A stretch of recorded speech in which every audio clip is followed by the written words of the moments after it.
Update 2. My parents told everyone they had triplets but kept me hidden in the basement. As the fourth backup child for spare parts, I watched my identical sisters live their lives through security cameras for 13 years, while mom drew my blood for compatibility tests. When they tried to harvest my kidney for my sixth sister, all three triplets helped me escape by shattering their bedroom window. At 3 a.m., revealing to the neighbors that their parents had been claiming $2.8 million in insurance for triplets, while hiding a fourth child as a living organ bank. I couldn't depend on wishes or hope. If I wanted to exist, I had to make it happen myself. I started small. Every time mom or dad came down for tests, I memorized their routines. Dad always checked his phone exactly 3 times during each visit. Mom hummed the same tune while drawing blood. They were creatures of habit, and habits could be exploited. The security cameras became my teachers. I studied my parents like a scientist studying lab rats. Dad left for work at 7:43 every morning, returned at 6:17. Mom grocery shopped on Tuesdays, had book club on Thursdays. They fought about money on the 15th of each month when bills came due. My sisters noticed the change in me first. During their nightly visits, they found me doing push-ups, sit-ups, running in place. I had to stay strong. Not just as spare parts, but as someone who could fight back. Emma brought down a notebook hidden in her math textbook. We developed a code. 1 tap on the pipes meant parents awake. 2 taps meant all clear. 3 meant emergency. The notebook became our planning document, passed back and forth under the door.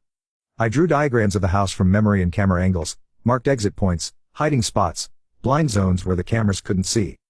My sisters filled in details from upstairs. Which floorboards creaked, which windows opened silently, where dad kept his keys. The first real test came 3 weeks later. Olivia had a swim meet on Saturday. Both parents would attend, leaving at noon, returning by 4. 4 hours of opportunity. I'd been practicing picking the digital lock with hairpins my sisters smuggled down. The mechanism was simple, once you understood it. That morning I watched them leave on the monitors.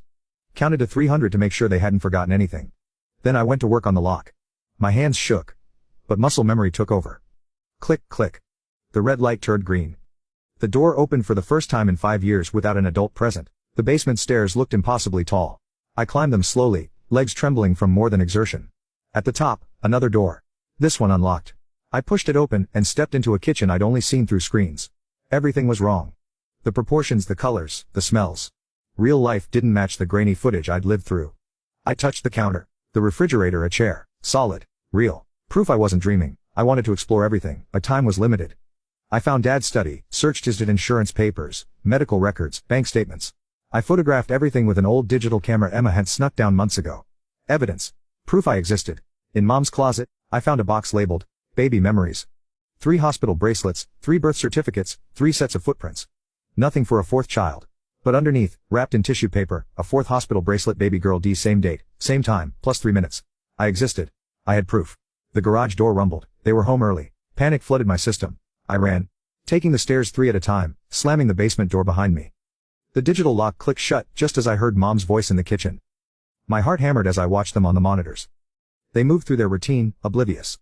But Olivia. During dinner, she kept glancing at the basement door. That night, she slipped me a note. They came home because Emma called them. Said she felt sick. We bought you time. My sisters had created a distraction. They were learning to be conspirators. Over the following weeks we refined our system. Lily started art classes on Saturdays, giving us another window. Emma joined debate club after school.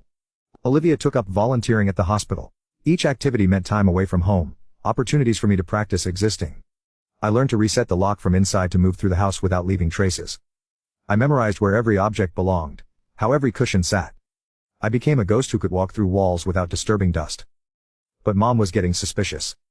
She started coming down at random times, checking my vitals, asking strange questions. Do you ever think about leaving? She asked one day while taking my blood pressure. Do you understand why you're special? I kept my face blank, gave the answer she wanted. I'm safe here. I'm the emergency one. I understand. She smiled, but her eyes stayed worried. That night, she installed a new camera in my room. I pretended not to notice, but I'd seen her hide the monitor in her bedroom closet. There's something deeply unsettling about how matter of fact this spare child is about their situation. Like they've normalized being kept as living organ storage. The way the parents frame this as love while literally treating their 4th child as backup hearts makes me wonder what kind of twisted logic they used to justify this horror show to themselves. She was watching me sleep. My sisters grew bolder in their rebellion. They started talking loudly about their imaginary sister at school, making her so present in conversations that teachers stopped correcting them. They drew pictures of 4 girls, wrote stories about quadruplets, made it impossible to ignore. The school counselor called another meeting. This time, all three of them went.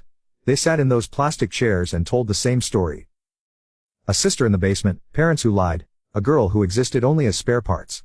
The counselor's report labeled it as shared delusion and trauma bonding.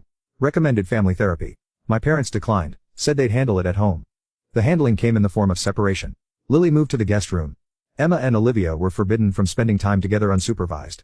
Divide and conquer. But they'd underestimated the bond between identical souls. We adapted. Notes became more elaborate, hidden in increasingly creative places. Lily left messages in her artwork. Emma encoded plans in math homework. Olivia used her hospital volunteering to research organ donation laws, printing information on a library computer.